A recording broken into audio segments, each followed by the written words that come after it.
Estamos retomando hoje o nosso programa Observatório de Debate e estamos retomando bem porque vamos abrir uma série que, me parece, o nosso foco vai ser jornalismo segmentado. E para inaugurar essa fase do nosso programa, que é a nossa segunda temporada, nós tivemos uma primeira ainda no tempo das lives e da pandemia, né? Mas hoje nós temos a felicidade de contar com o apoio de um estúdio, certo? E de companheiros que participam desse projeto e decidimos retomar focando no jornalismo que a gente chama de jornalismo feminista. E para saber se isso existe ou não, se existe um jornalismo feminista, e sendo um jornalista feminista, é um jornalismo militante, a gente convidou a jornalista Tati Valéria, né? E convidamos também a jornalista e professora Glória Rabai. Eu vou lançar uma pergunta logo para as duas. Existe um jornalismo feminista e esse jornalismo militante, a militância casa com o jornalismo ou elas são contraditórias, elas se chocam? Posso começar? Pois não. Então, como professora, vou trazer só um dado para trás, que é o seguinte, tem uma teórica chamada Haraway que vai dizer que o feminismo mudou a ciência. Mudou a ciência porque questionou as bases de crença e com esse questionamento ela expôs a chamada neutralidade científica.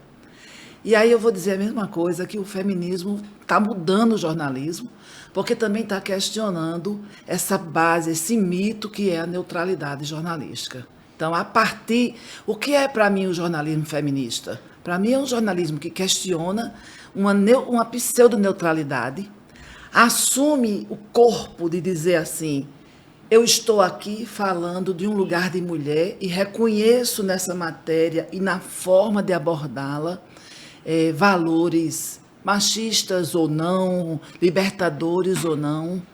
Então, eu acho que essa objetividade, né, que é quase ele precisa, a gente precisa perceber que nossa subjetividade pode não atrapalhar a objetividade. E a nossa subjetividade, ela vai nos fazer ver que a forma da gente noticiar, a fonte que a gente escuta, tudo isso pode estar engajado, sempre está engajado numa proposta que ela pode estar consciente ou não. Eu acho que as feministas jornalistas fazem isso consciente. E os jornalistas que não se percebem como colonizadores e colonizados, acabam repetindo coisas que aprisionam e que reforçam o estereótipo, pensando que estão sendo neutros, quando, na verdade, estão cristalizando um preconceito, um machismo. Então, sim, existe um jornalismo feminista, engajado e objetivo, nesse sentido da objetividade corporificada, na objetividade que não deixa de lado, que reconhece que sua subjetividade influi na forma como você noticia os fatos. Muito bem, professora. A professora Glória Rabai, eu me penitencio aqui porque não as apresentei devidamente antes, mas a professora Glória Rabai, ela é uma pesquisadora, é uma militante do feminismo. Sim. Há muito tempo, né? Pesquisadora, professora da universidade, com todos os títulos acadêmicos possíveis, mas a inspiradora desse programa está aqui diante de mim, que é Tati Valéria, que é a editora, sim, redatora, repórter do primeiro site, podemos chamar de site, né? Sim. Do primeiro site essencialmente feminista da Paraíba, talvez até do Nordeste. Eu não sei se existem outras experiências. Agora, a Tati está há 15 anos no mercado profissional de jornalista e ela é digamos assim, a cara do Paraíba feminina, que sim, é justamente esse trabalho dela, muito exitoso e muito, digamos assim, muito do gosto, né, de quem exerce um jornalismo combativo, um jornalismo militante por excelência. Tati, você concorda com a professora jornalista? Digamos assim, o engajamento, ele atrapalha ou ajuda a função jornalística? Ele ajuda, inclusive teve um momento que a professora falou sobre tirar esse mito da neutralidade. Né? Lá no editorial do Paraíba Feminina, uma das primeiras frases é: nós não somos imparciais. nós somos parciais, temos um lado, o nosso lado é esse. Né? Para deixar bem claro. E isso não atrapalha, pelo contrário. O Paraíba Feminina, entre outros motivos, surgiu porque sempre me incomodou muito a forma que eram noticiados casos de violência doméstica e de feminicídios aqui na Paraíba. Sempre me incomodou demais. A forma desrespeitosa, jocosa, sabe, com que era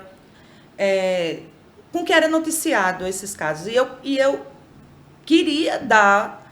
É o mesmo tema, é o mesmo fato, é a mesma notícia, mas focado no princípio básico de direitos humanos, sabe? E eu acredito que é isso mesmo, não atrapalha a objetividade da notícia. Pelo contrário, você começa a se condicionar a entender os pormenores daquela situação. Não é só um homem que assassinou a ex-mulher porque ela não aceitava o fim, mas mostrar o contexto daquilo. Por que é que aquilo continua acontecendo? Porque não é você dar um exemplo, no caso em Campina Grande, as notícias que saíram nos portais eram assim: homem mata a esposa de 15 anos porque ela não fez o café. Isso aconteceu. E aí você ia ler e via que eles estavam casados há 2 anos. Como é que você dá uma notícia dessa e não aborda o fato dessa menina estar casada desde os 13 anos com um homem adulto? Sabe? Então, eu senti necessidade de fazer isso. Eu acho que eu tive uma receptividade muito boa. Se eu não estou enganada, é o único do Nordeste. Tem umas iniciativas no Ceará, que é um podcast, mas, assim, em termos de portal e que envolve o Instagram também... eu acho que é o único. Até se tiver outro, por favor, me avisa que eu quero acompanhar. Mas no Brasil, em termos de Brasil, de América Latina, de mundo, você tem algum contato, alguma vivência? Tenho o Portal Catarinas. Asmina. O Instituto Patrícia Galvão, que ele faz um apanhado, né, do que sai todos os dias. Eu indico, inclusive, que acompanhem. E é feito um jornalismo com bastante seriedade, com bastante critério, com bastante ética. A questão é que a gente ainda vive numa situação de que esse tipo de conteúdo é considerado negativo e aí ele não vende. Ele não vende. Mas considerado negativo por quem? Por quem? Você identifica de onde vem essa reatividade? Pelo, digamos, provável financiador, que é mais conservador. E aí é uma coisa bem interessante, porque e eu já ouvi isso diretamente, não é porque seu conteúdo é negativo, mas expor no horário do almoço aquela mesma notícia num tom jocoso, né? Não é negativo. Então, talvez exista um pouco de machismo aí incutido, sabe? De achar que não, isso aí não vai vender, isso aí não vai render. E uma coisa, Rubens e Glória, o Paraíba Feminina hoje, ele tem muito mais reconhecimento de fora da Paraíba do que do próprio Estado. Com certeza. Professora Glória, a senhora, na sua experiência docente, a senhora sente reação, a senhora já percebeu reação de alunos, quando eu falo alunos, homens, né, a enveredarem por jornalismo segmentado, ou a academia ainda forma jornalistas generalistas, como a gente diz? Olha, é uma pergunta difícil, porque eu acho que a gente está sob impactos de várias transformações. Eu até arriscaria dizer que o próximo segmento forte dentro do jornalismo vai ser o jornalismo negro, né? Que desde já é um pouco, né? Ou muito. Sim, né? O advento das cotas vai trazer para a universidade a obrigação de pensar a partir desse lugar. E eu acho que no jornalismo isso também está para acontecer, sabe, com grandes influências dessa obrigação da gente olhar de outra forma para os acontecimentos. É a mesma coisa quando a gente fala do feminicídio, da imprensa, a gente vai dizer, o jornalismo diariamente ainda noticia, a razão da morte foi a inconformidade do marido, do noivo, do namorado com o fim da relação. Isso, de uma certa forma, ele romantiza. romantiza aquele homem era tão apaixonado que não consegue viver sem aquela mulher. Às vezes ele mata e depois se mata. Mas no jornalismo, eu acho que no jornalismo feminista, a gente vai olhar de outro jeito. Não, isso não é romântico. Isso não é fruto de um amor que não se contém. Isso é fruto de um sentimento de posse que é ensinado desde a família, desde o berço, a escola, a igreja, a universidade. Então, essa percepção, né, é um outro jeitinho de olhar. O fato é o mesmo. Eu acho que com a chegada de mais jornalistas negros, né, a partir das cotas, que entraram na universidade e tudo, vai trazer para o jornalismo também esse olhar, né, de um olhar de outro jeito para a mesma questão, para aquele menino que é encontrado morto e que taxativamente a imprensa vai dizer está envolvido com drogas e ninguém questiona mais nada. Aliás, é um menino de 12 anos, é um menino de 14 anos, eu acho que passa por aí, sabe? A presença das mulheres no jornalismo, ele vai criando um incômodo até que surge um ataque para botar o segmentado, né? Mas é muito importante que as mulheres feministas, e existem muitas jornalistas hoje autodenominadas feministas, que eu acho que estão levando para o jornalismo uma nova modo de fazer certas coberturas. Eu tenho percebido, pode ser uma percepção apenas minha, mas a televisão de um tempo para cá, e inclusive eu vou citar especificamente a Rede Globo, ela optou por uma diversidade das suas apresentações públicas, né? Na forma de repórter, apresentadoras e tudo mais. Essa é uma percepção minha ou isso é... Para mim, isso está acontecendo. Está acontecendo, Sim. não é verdade? Não é verdade? Falta esse enfoque, né, exatamente. do feminismo, assumidamente feminista. Eu não vejo isso nem na TV, nem no rádio, Às vezes eu e fico muito com menos impressão... no chamado web jornalismo. Não é isso, Tati? Às vezes eu fico com a impressão de que é tipo, vamos colocar porque fica bonito esteticamente. Ter uma menina negra, ter um rapaz, um gay declarado, e, sabe? É como se fosse estético. Vamos botar porque as pessoas querem ver isso. É o politicamente correto. Mas que ainda está... Mas aí não parte da competência do próprio profissional que ascende, independente de orientação? Não sei, não? Rubens, eu não sei, porque eu não sei se uma jornalista negra que assume seu cabelo afro e que aparece na TV de turbante, se ela vai... A preço de hoje, de verdade, eu não acredito que ela consiga chegar a uma apresentadora de um JPB, por exemplo. Ela vai ficar cobrindo cultura, ela vai cobrir um factual mais leve. JPB, você se refere ao programa televisivo jornalístico isso, da TV Cabo Branco e TV Paraíba. Isso. Né? Que são afiliadas da Globo, não por acaso. Pois é, elas estão lá, mas eu não sei se existe o espaço para elas chegarem até a apresentar, sabe? Eu não sei. Não temos Maju? Não temos. Aliás, nós temos sim, mas elas não estão recebendo o espaço que deveriam estar. E não é só a presença. Eu acho que a presença é muito importante e inspiradora para jovens negros, para crianças. Acho que ela é inspiradora. Você vê alguém, né, da sua etnia, da sua cor, com o seu cabelo, num lugar de poder, isso é inspirador. Mas não pode ser só isso. A gente não pode pensar que só isso resolve. Acho que a gente tem... Até hoje é um problema para o jornalismo convencional, por exemplo, a diversificação das fontes. Né? Numa pesquisa quantitativa, você vai encontrar 70% de fontes masculinas. Né, principalmente nos temas sérios, né, economia, política. Então, a fonte, a entrevistada, na maioria das vezes ainda é um homem. E aí tem várias explicações, né? A própria dinâmica do jornalismo, a rapidez com que você tem que fazer, buscar informação, a sua agendazinha viciada já, com aqueles nomes que você sabe que vai lhe atender. Acessíveis. Mas mesmo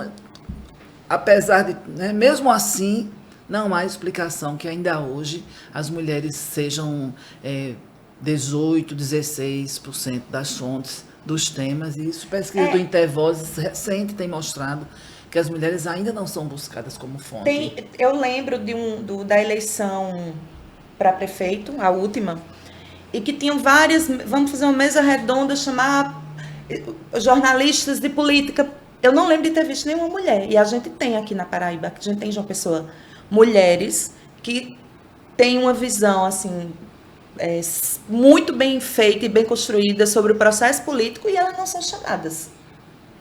Eram só homens em todas as bancadas. A gente teve um sistema aí de TV que fez um outdoor exaltando os seus apresentadores. Não tinha uma única mulher no outdoor inteiro. E eu até fiz essa piada. Disse, olha que interessante, não tem mulher trabalhando no sistema. Aí o pessoal, tem sim. Eu fiz, certo, cadê? Vamos dar nome, né, às coisas. TV Arapuã. Sistema Arapuã. Essa mesa redonda, mesa de debate também foi lá, não? Não exatamente. Isso aí eu pontuei porque eu lembro de eu ter conversado com algumas pessoas sobre isso. Não tem... Inclusive, alguém no Twitter, eu lembrei, alguém no Twitter foi lá, a gente tem Cláudia Carvalho, a gente tem Sonia, a gente tem Tati, tem um monte de gente que pode falar sobre política muito bem, mas não estão em lugar nenhum. As mesas, como a professora falou, quando é um assunto mais sério, é muito difícil você encontrar uma mulher como fonte. E uma coisa que eu botei como meta do Paraíba Feminina eu só vou ouvir a palavra de um especialista homem se não existir outra mulher. Porque se existir, vai ser a prioridade. Policial, juiz, promotor, defensora, professora, médica, a prioridade vai ser sempre... Você não teme ser taxada de estar fazendo digamos, uma discriminação reversa, como gostam de... Eu não temo não, porque eu já estou sendo, e eu digo que bom, porque a gente passou 5.000 anos, sim, claro, vocês fazendo tudo, agora pode chamar. E é muito interessante essas acusações, porque é sempre o outro, né? Sim. A história do jornalismo vai mostrar que 80% das fontes ou mais é masculina, mas se você faz um programa com fontes só femininas, propositalmente, descaradamente, anunciadamente, e ter orgulho de dizer, você só confia, realmente, só chama mulher, é isso. Deixa eu invadir um pouquinho na vida de vocês, na vida pessoal, sem ser invasivo, mas assim, vocês já passaram você já passou por constrangimento na própria academia, no seu fazer, né? No seu fazer docente, no seu fazer jornalístico, já por conta da sua posição, você já enfrentou os casos. Você poderia contar um caso? Eu diria o seguinte, que o meu objeto de estudo, que desde muito tempo são as mulheres, né? Eu estudei mulheres na política, mulheres no movimento social, as mulheres na página policial, as mulheres na página esportiva. Então, primeira coisa, quando a gente se dedica a um estudo, assim, a mergulhar, é que você está sendo militante, você não está fazendo ciência, você está fazendo militância. Né? Então, assim... Não importa, olha, mas eu usei a metodologia, está aqui, está medido, está objetivado, mas o fato de se dedicar a uma pesquisa desse tipo é militância. Né? Uma certa feita eu estudei sobre as mulheres no cursos de matemática e engenharia mecânica, e a pessoa me perguntou assim, e aí para dar uma carteirada, que eles não queriam me atender, eu disse, uma pesquisa financiada pelo CNPq. Aí a pessoa disse, o CNPq financia isso? Nossa. Ai, meu Deus. Na minha cara. Aí eu disse, financia sim. Isso foi na própria academia? Na universidade. Na própria universidade. Na universidade. Pois é. Lá pelas matemáticas. O chefe do departamento disse, o CNPq está financiando isso. Isso. E você, Tati? Constrangimentos, pressões, ameaças, já teve? Tem casos? Tem ameaça de morte. Em que caso foi que suscitou essa ameaça de morte? Foi o seguinte, foi início da pandemia, mês de março mais ou menos, e aí eu estava em casa, era um sábado, 8 horas da noite, e aí uma jornalista de Brasília achou o meu perfil no Twitter, me acionou, porque ela tinha feito uma matéria com uma moça de uma cidade do interior daqui da Paraíba, que essa moça conseguiu ajudar a polícia a prender o ex-marido que tinha tentado matá-la. E aí o ex-marido estava dentro de um presídio em Pernambuco e ele estava de dentro do presídio ameaçando ela de morte por um celular. E aí eu consegui o contato dessa menina, falei com ela, acionei, que na época era a doutora Maísa Félix, a coordenadora das delegacias da mulher. Ela me atendeu, mandou um carro pegar a menina lá na cidade e levar para a Casa Abrigo de Campina Grande. E quando a menina estava segura, protegida, eu disse, pronto, agora eu vou fazer a matéria e vou atrás.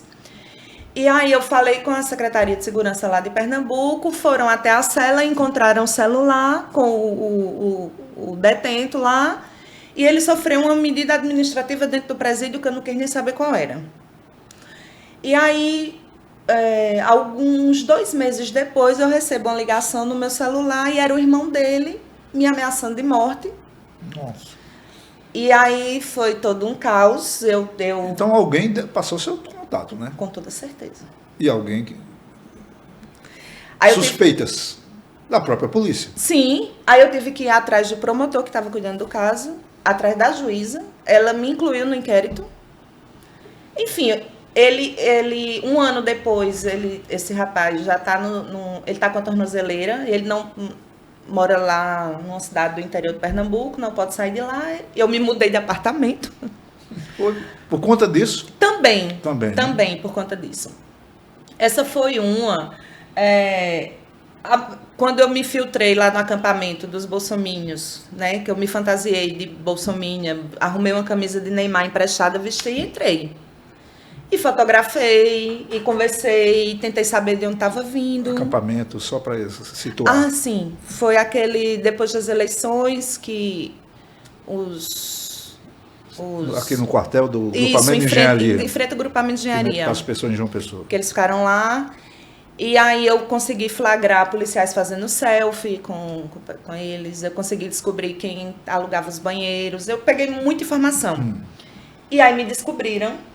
E aí ameaçaram de novo. Descobriram lá ou depois? Não, depois que eu tava. Sei. Mas você chegou a publicar, então? Cheguei. Aí, isso tudo é escondido do meu pai e da minha mãe. Eles vão estar sabendo agora, porque vão estar assistindo. Porque eu nunca contei, né? Aí... E só que antes do Paraíba Feminina, de fato, eu vivi isso porque eu trabalhei 10 anos no comitê de imprensa da Assembleia Legislativa da Paraíba. E eu não sei se existe um local mais insalubre para uma mulher trabalhar do que aquele local. Mas por quê? Porque é um desrespeito. Tem muito coleguismo, né? A gente faz amizades muito bacanas lá. Mas é um desrespeito e são situações de assédio que se repetem quase todos os dias. Principalmente com as mulheres jornalistas, né? Os homens podem rir, podem conversar, podem gritar, soltar todo tipo de piada. Se uma mulher começar a conversar com a outra, um jornalista, eles mandam calar a boca. E assim, cale a boca. É todos os dias. Teve uma situação também bem específica, que não sei de que sistema ele era, realmente não sei, porque vinha muito radialista do interior também para lá, quando tinha sessões mais importantes. E ele entrou no banheiro com a porta aberta. E ele começou com a porta aberta. E aí eu me estressei. Eu disse, olha, você não está na sua casa. E quem recebeu acolhimento foi ele, não eu. Eu fui a exagerada, não tem para que isso, não tem precisão disso. Eu disse, olha, tem sim. E eu acho que esses locais, sabe, que concentram muitos jornalistas, eles precisam ter um protocolo de assédio, porque não tem. A Assembleia não tem, a Câmara não tem. A gente passa situações e a gente não tem a quem reclamar. Assim, vai... E não é eu nem estou falando de uma punição, de um achincalhe público, sabe? Não é sobre isso. É sobre algo educativo mesmo. E você saber que você tem onde pedir ajuda caso precise, já faz uma diferença enorme. E depois do Paraíba Feminina, piorou muito. Eu tive um descanso porque a gente entrou em pandemia e as sessões ficaram remotas. Mas o ano de 2019 inteiro era muito comum eles ao redor assim começarem a soltar indiretas ou mesmo diretas, sabe? Esperando uma reação minha. E eu tive que me educar para achar medida para não tornar aquilo muito maior ou não acabar me prejudicando, porque a gente sabe como é difícil né, uma denúncia ou qualquer coisa, você acaba se tornando a culpada, você acaba se tornando a pessoa difícil, a pessoa complicada. Não, Tati é muito complicada, Tati é muito chata. É a visão, e eu acredito, eu não sei, mas talvez a visão que tenham lá de mim hoje é que eu era uma pessoa muito chata. Isso é uma questão. Me parece que você está falando de colegas. Sim. Aí eu pergunto a Glória, tem isso também na academia? Tem isso na academia. Olha, onde nós não temos paz um minuto sequer em nenhum local, né, as práticas se repetem com maior ou menor intensidade.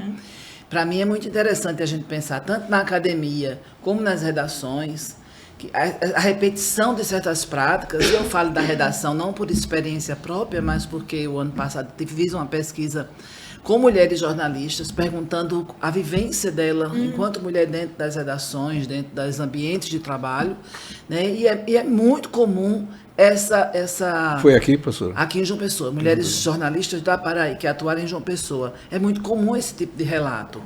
E eu acredito que no caso de Tati, esse relato ele se intensifica, porque quando nós somos taxadas, tidas, apresentadas como feministas, isso atiça um gosto pela provocação. Exatamente. Né? Para ver como a feminista vai reagir. Então há uma... Assim, ali é um ponto de desafio, de provocação, é a pessoa certa para tentar tirar do sério com algumas piadas misóginas. Né? Há uma prática dessa. Mas o relato que eu ouvi, né? Eu vi muitas jornalistas, eu vi a Joana, foram mais de 10 mulheres que eu escutei, as 15 mulheres entrevistadas que atuaram no jornalismo, a Célia Leal, Evanice, Lúcia Figueiredo. Então, muitas mulheres, muitas me relatarem, primeiro, práticas assim de pauta, né? Como é que você pauta dentro de uma redação? E aí eu estou pensando no jornalismo, que é a primeira fase da pesquisa, foram mulheres que atuaram no jornalismo a partir dos anos 80. Então, como é a pauta da redação? Assim, o que é importante vai para quem? Né? Quem é que tem maturidade, é considerado um jornalista maduro para cobrir uma grande figura nacional? Então, assim, essas práticas são práticas que escamoteiam as mulheres. Não, quando se pensa em maturidade, em seriedade, ou mesmo práticas de...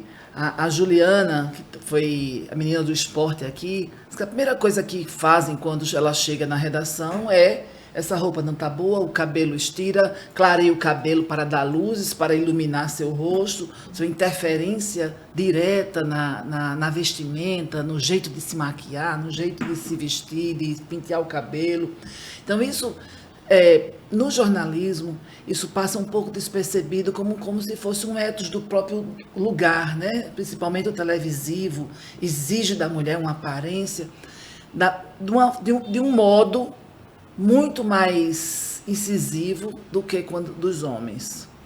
Essa sua pesquisa, ela está disponível? Ainda não, a gente não terminou o relatório final. Né? Mas aí, assim, muitos relatos de assédio. E tem uma coisa que a gente não pode esquecer na vida da jornalista, que é a nossa cultura. Quando as mulheres conquistaram o mercado, as mulheres de classe média, branca, né, que estamos aqui, conquistaram o mercado, a vida doméstica não foi reformulada. Então, a vida doméstica interfere muito na nossa vida profissional, porque nós não educamos nossos maridos, filhos, irmãos para a divisão do trabalho doméstico. Então é uma sobrecarga, né? Então a gente vai ver pessoas assim no jornalismo muito estressada, muito culpada porque deixou crianças em casa, porque não tem hora para chegar, porque no final de semana é requisitado para o plantão do jornal, da TV, e as crianças vão ficar com quem? Então esse é um conflito muito permanente na vida das mulheres. Ou então, como mostra a pesquisa da FENAGE, depois dos 36 anos, há um abandono da carreira pelas mulheres. As mulheres vão abandonando o jornalismo, nós somos maioria no jornalismo até 36, 40 anos. Depois as mulheres começam a desaparecer, diminuir percentualmente em relação aos homens. A gente supõe que elas desistam. E as redações também estão desaparecendo. Também estão desaparecendo. Mas, Tati, você é mãe, né? Sim. Quantos filhos? São 3 filhos. 3 filhos. Como é que você conciliou aí esses diversos papéis que você assumiu? A minha primeira filha, ela nasceu, eu tinha 16 anos. E aí eu fiz faculdade e tudo, porque eu tinha uma rede de apoio muito boa. Se eu não tivesse rede de apoio, muita gente, você foi uma guerreira. Eu não fui, não. Eu tinha uma rede de apoio. Eu tinha quem ficasse com minha filha, eu tinha quem pegasse ela na escola, porque eu trabalhava de dia e fazia faculdade à noite. Eu sabia que iam dar o almoço dela, eu sabia que iam cuidar dela, eu sabia... Pai, mãe, ouro de Minas e tal. Avó, tio, tia, sabe? E com os meus outros dois, que um tem 14 e o outro tem 10, também tinha rede de apoio, sempre tive rede de apoio com eles. E aí, como eu sou divorciada, acho que ano que vem completa 10 anos, e aí eu vou entrar em outra questão bem melindrosa, que as pessoas assim ficam... Eles moram com o pai, eles não moram comigo. E eu costumo até brincar, eu disse, não, o pai dessa relação sou eu, porque eu fico final de semana. O dia a dia, arrumar, levar para a escola, botar o café, botar o almoço, manda fazer a tarefa, lava a farda, é o pai. E as pessoas elas não acreditam que isso é possível. É uma exceção, né? É uma exceção. O próprio pai deles, eu insisto dizendo a ele que ele é uma exceção, ele tem que aceitar que ele é uma exceção. Queria muito que não fosse, mas infelizmente é. Infelizmente para mim. E assim, mesmo com essa facilidade, entre aspas, a gente tem uma coisa que é muito de mãe, que é a questão da culpa. Então, mesmo eu tendo, assim, tenho todo esse apoio, toda essa rede de apoio, a culpa que eu tenho lá de 1998, que eu perdi a apresentação no Dia das Mães, porque eu estava trabalhando, eu ainda carrego. Não tem como se livrar disso.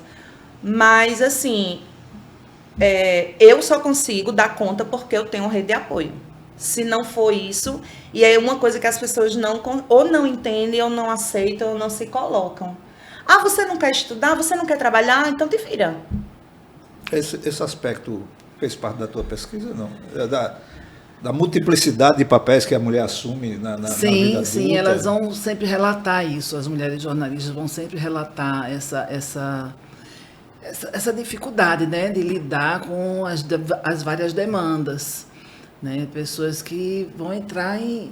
Logo, o jornalismo me parece uma profissão muito tensa, né, a obrigação de estar informado com tudo que aconteceu no mundo ao amanhecer, né, parece que é uma síndrome que ataca os jornalistas que estão no batente, na rotina do dia a dia, né?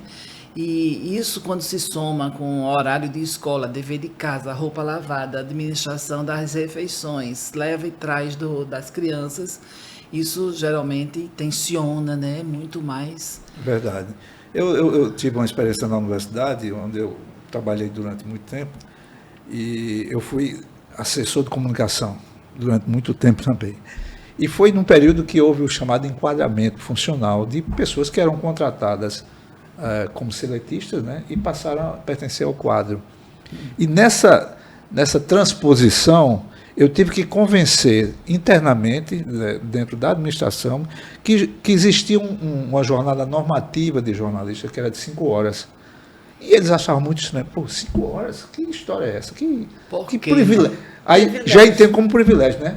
Não entende desse lado o quanto de tensão tem no dia a dia, mesmo nas assessorias, né? E você às vezes tem que abrir mão de muita coisa para poder estar ali dando aquela assistência profissional, né, ao assessorado, à instituição que você assessora. E tem uma coisa também que se fala, não me lembrei, que até foi a Juna que vai me relatar, a Juna Bellarmino, assim, na cultura do jornalismo, há os bares, né, uma cerveja depois do expediente. Sim. E é naquele lugar que se sabe das últimas, se deixa a par, né, dos acontecimentos, dos bastidores, quem é quem. Mas essas rodinhas, novamente, são lugares de homens. Não é por culpa deles, pessoal, mas é o contexto, é o tal do machismo estrutural. Porque as mulheres têm que sair do expediente, correr para casa para esquentar a sopa, né? E aquele lugar, e isso é interessante, que também acontece na universidade, né? Uma professora da matemática, ela vai relatar exatamente, olha, quando acaba o expediente, na sexta-feira, os professores vão lá para o happy hour, vão tomar uma cervejinha, a gente nunca vai. E a gente sabe que muitas coisas são organizadas, são fechadas ali. Ideias de projeto, de projetos de extensão, de atividades. Então, há uma homossociabilidade que é masculina, né? Que não, porque a estrutura da educação, da organização da família, não permite que as mulheres estejam lá. É aquela coisa assim, não é proibido, ninguém proibiu a mulher ir para a mesa do barzinho. Ninguém disse que ela não deveria ir, né? Mas ela não tem como ir. Mas ela, no entanto, a responsabilidade, né? Muitas vezes é o próprio marido, que geralmente existe essa integração afetiva nas profissões, né? Eu lembro, isso aí é coisa de 2 décadas passadas. Como eu sou antigo, aí eu fico lembrando das coisas bem remotas. Mas houve uma pesquisa, me parece, de uma organização internacional, e que revelou que as profissões onde existia mais essa integração afetiva, digamos assim, amorosa, afetiva, a nossa comunicação estava em terceiro lugar, superada apenas pela área de saúde e outra lá que eu não me recordo. Mas estávamos bem na fita ou mal, né? Porque sabe o que é? Gera muito relacionamento e tal. Eu acho que talvez só um marido jornalista entenda que uma esposa jornalista precisa estar no plantão no domingo. Nem sempre, né? Nem sempre, mas a gente supõe-se que. Né? Então, assim, é exatamente o que eu ia falar. Assim, alguém do campo de ação para entender demandas fora de hora, telefonemas de madrugada, enfim. Sim, me lembrei, né? A classe artística, né? Sim, tá no topo, que é normal. Exatamente. Você tem, digamos assim, relações com pessoas da sua própria categoria profissional, é muito natural. Sim. É muito natural. Isso ajuda, em parte, né? Às vezes atrapalha muito. Mas, gente, a gente já tá indo para o fechamento. E eu gostaria de saber, assim, tem solução? A gente ainda vai encontrar digamos assim, um equilíbrio nas relações, nas redações que, como eu disse, são em fase de extinção, mas ainda algumas resistem e persistem. Por exemplo, você acredita que o Paraíba Feminina é um projeto que vai durar e vai agregar, digamos assim, não só conteúdo, mas pessoas e se replicar em outras cidades, em outros estados? Meu sonho de princesa, né, é que isso aconteça. Que você seja uma franqueadora. Não necessariamente, mas que apareça outros projetos que tenham a mesma proposta. Eu gostaria muito de Pernambuco feminino, sabe? Alagoas, não. O Paraíba Feminina é mais para fazer dualidade com aquela música de Paraíba masculina, que eu não preciso ser masculina para ser forte. Eu sou forte sendo feminina. Então, é um nome que eu gosto muito, inclusive.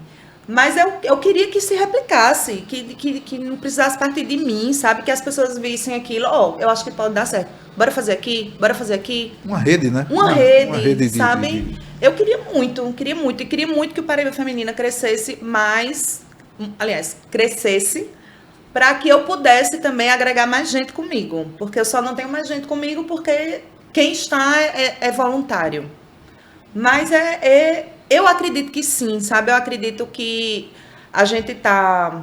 Eu fui fazer fui convidada para a Semana de Comunicação, lá na UFPB, e eu vi muito menino interessado.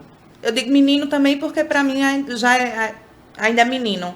Muito interessado nisso, no tema. Muito interessado em reformular o jeito que as coisas são noticiadas, o jeito que as coisas são expostas. A forma de investigar, a forma de abordar um entrevistado, sabe? Uma entrevistada que foi vítima. Tem toda uma questão aí de saber como abordar. E eu tô vendo que tem muitos meninos que estão interessados nisso. Então, e eu queria que mais mulheres fizessem, eu queria que os homens também fizessem e que dissessem assim, me ensina a fazer isso, eu quero fazer isso. assim, não apareceu ainda esse homem humilde ao ponto de dizer, me ensine a fazer alguma coisa. Não? Ainda não. Mas, Parece que ele, assim, essa humildade ainda não chegou. Mas, assim, eu queria que fizessem, eu queria que procurassem, que estudassem. E não necessariamente um jornalismo feminista, mas um jornalismo que tivesse respeito pelos direitos humanos. Porque aí abarcaria tudo.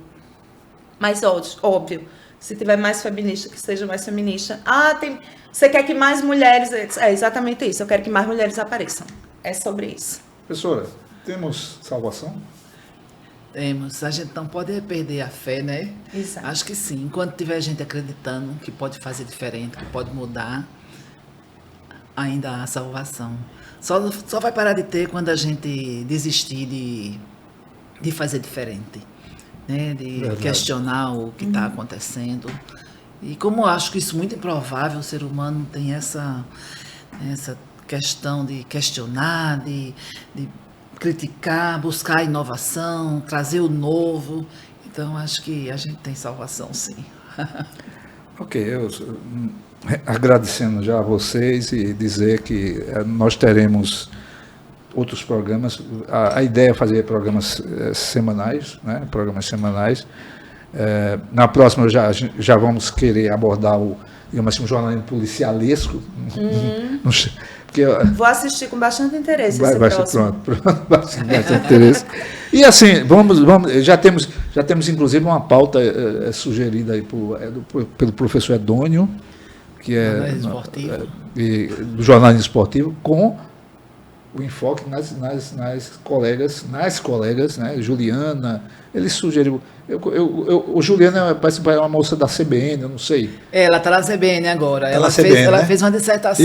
Eu com esse achei tema muito interessantíssimo. interessante. Anteontem eu vinha no rádio do carro e ela estava comentando sobre a Copa Feminina, né? A Copa de Futebol Feminino, mas assim, com uma percussiência, digamos assim, sabe? De profissional de larga quilometragem. Eu achei bacana demais. Então, muito obrigado, Tati. Muito obrigado, Prazer, professora foi um Glória. Foi um Tá aqui prazer, com foi você. uma honra para mim. Eu estou me sentindo assim no Olimpo, de verdade. Vamos nós. Vamos lá. Obrigado aí, Coxinho. Um grande abraço a todos e até a próxima.